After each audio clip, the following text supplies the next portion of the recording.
donna, sono una donna, sono una madre, sono italiana, sono cristiana, non me lo toglierete! She grew up without privilege, without elite schools, without political godfathers. And yet, today she stands at the very top of Italian power. This is not just the story of Italy's first prime minister.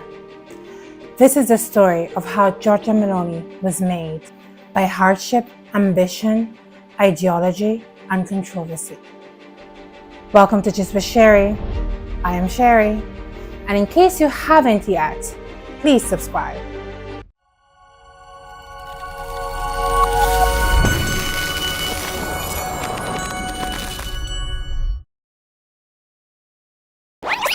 Je crois que Mussolini, c'était un bon politicien. C'est-à-dire que tout ce qu'il a fait pour l'Italie.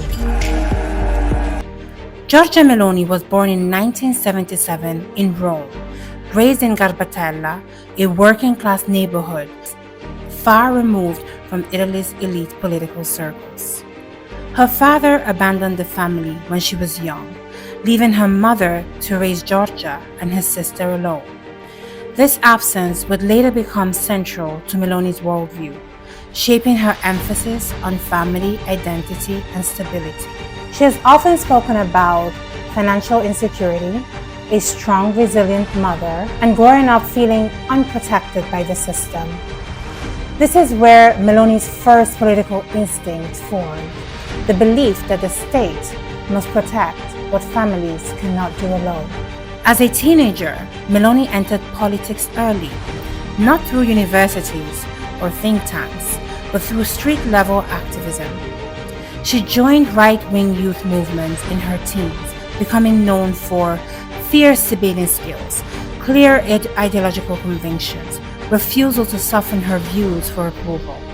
At just 15 years old, she was already organizing, speaking, and mobilizing. Unlike politicians who find ideology later, Meloni grew into adulthood with her beliefs fully formed, a rarity in modern politics. It is safe to say that Giorgia is considered controversial by many. Some hate her, some like her, some love to hate her, some are indifferent. She's a very controversial figure at world level. You know, that's how I would probably describe her. But regardless of that, I will say that you must respect her grit because her story is very unusual. How does a young girl, a teenager, not college educated, not connected, not coming from a rich family, get into politics so young, holding on to these unpopular beliefs that she had, and through the years, stay true to what she believes, even when it was unpopular. Stay through it, even when it was unlikely that she would ever win anything with such beliefs, only to then one day become the prime minister. How does that happen? That story is just incredible. I mean, like her or hate her, her story is incredible. Meloni's rise was fast but not easy. Elected to parliament in her 20s, became Italy's youngest ever minister as Minister of Youth, faced constant dismissal for her age, gender, and blunt rhetoric. But while others softened, she doubled down. In 2012, she co-founded Brothers of Italy, a party many once dismissed as fringe. A decade later, that same party led Italy's government.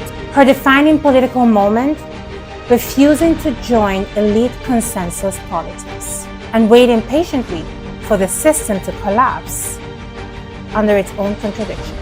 J'ai lu des articles dans la presse internationale en los que se describe como un peligro para la democracia to Italian, European, and international stability. In 2022, Giorgia Meloni made history as Italy's first female prime minister, the most right-leaning leader Italy had elected in decades. Her leadership style?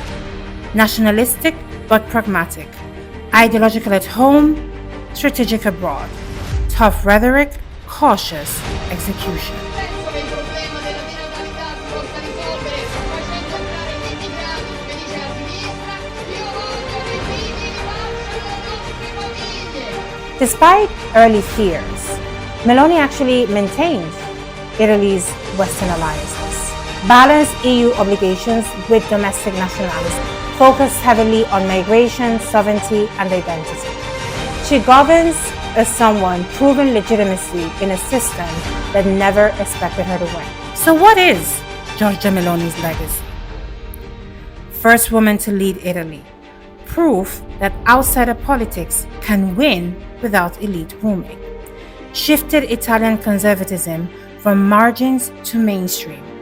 Reframed nationalism as governance, not rebellion.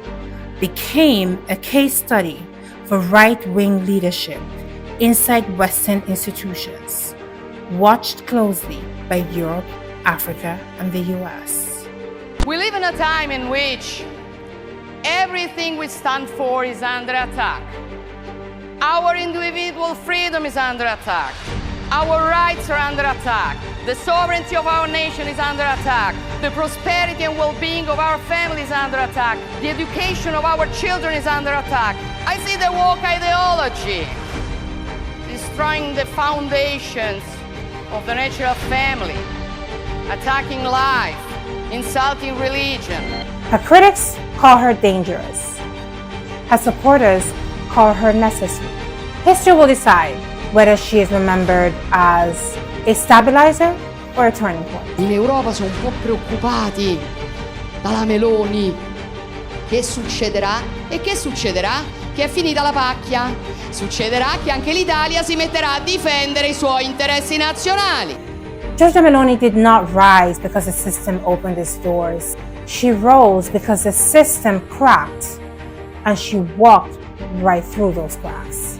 The question now isn't how she got there, but what does Italy become next?